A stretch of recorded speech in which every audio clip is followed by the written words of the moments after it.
Commissioner Shri દ્વારા 3 ફેબ્રુઆરીના રોજ budget વિતરણ કરવામાં આવ્યું. કમિશનરશ્રીએ પોતાનું નિવેદન અને બજેટનો જે ઓવરઓલ વ્યૂ હતો એ વ્યૂ આપ્યો. ખાસ કરીને તમામ સ્થાયીના સભ્યોએ કયા કયા પોલિસી આધારિત કયા કયા નવા સેલ બનાવવા છે, કયા કયા મુખ્ય બિંદુઓ છે, એટલે કે કયા કયા કી એચિવમેન્ટ પર આપણે વાત કરવાના છે એની પર પ્રેઝન્ટેશન કરવામાં આવ્યું. તમામ સભ્યશ્રીઓએ બજેટ વિકાસલક્ષી હોય, સર્વસમાવેશક હોય, વડોદરા શહેરના વિકાસને નવી ગતિ આપનારું, નવી વિઝન આપનારું છે એ પ્રકારના પોતાના મંતવ્યો રજૂ કર્યા. ત્યારબાદ આજે 4 ફેબ્રુઆરીએ સવારના 10:30 થી 7:30 વાગ્યા સુધી બપોરે લંચ બ્રેક એમ કરીને 2 સેશનમાં આજે ચર્ચા વિચારણા કરવામાં આવી છે. ખાસ કરીને જે વડોદરા શહેર દ્વારા 7,699 કરોડનું બજેટ રજૂ કરવામાં આવ્યું છે અને કરદર વિનાનું બજેટ છે. આજે કરદરની લાગતો પર ચર્ચા વિચારણા કરવામાં આવી છે. એ સિવાય જે અલગ અલગ લાગતો કોર્પોરેશન દ્વારા ઉઘરાવવામાં આવે છે એમાં જે કોઈ નાના મોટા સુધારા વહીવટીતંત્ર દ્વારા સૂચવવામાં આવે તેની પર ચર્ચા વિચારણા કરવામાં આવી છે.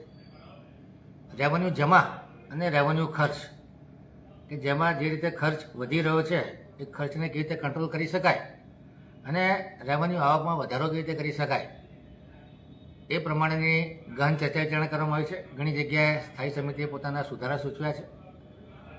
ઘણી જગ્યાએ રિવાઇઝ બજેટમાં પણ સુધારા સૂચવવામાં આવ્યા છે કે કોઈ જગ્યાએ ખર્ચ ના કર્યો હોય. દાખલા તરીકે ફ્લાવર શો માટે જે ખર્ચો મૂક્યો હતો પરંતુ ફ્લાવર શો શિયાળો પતી ગયો છે અને હજુ સુધી કરી શક્યા નથી, તો એ ખર્ચની બાદબાકી કરવામાં આવી છે. એવી રીતે ડોર ટુ ડોરના ખર્ચામાં જે સેકન્ડરી ટ્રાન્સપોર્ટેશન છે, જ્યાં સુધી આરટીએસ અને એમઆરએફની ફેસિલિટી ઊભી ન થાય ત્યાં સુધી સેકન્ડરી ટ્રાન્સપોર્ટનો ખર્ચો આવે તો એ ખર્ચાને આરટીએસના જે ઓએનડેમ છે અને એમઆરએફના ઓએનડેમ છે એમાં બાદબાકી કરી અને સરભર કરવામાં આવ્યા છે.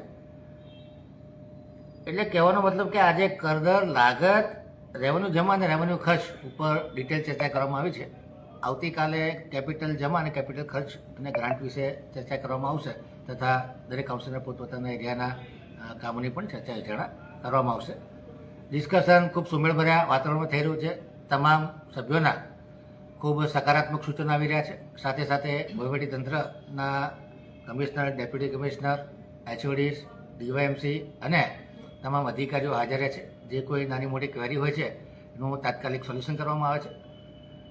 ખૂબ મોટી ક્વેરી હોય કે જેમાં ડિટેલ ચર્ચાની જરૂર હોય તો એ લોકો અલગ લેવલની મિટિંગ કરી અને આવતીકાલે એનું જે પૂર્તિ કરવાની છે એ પણ કરવાના છે. પણ ખૂબ ચીવટપૂર્વક બજેટનો અભ્યાસ થઈ રહ્યો છે.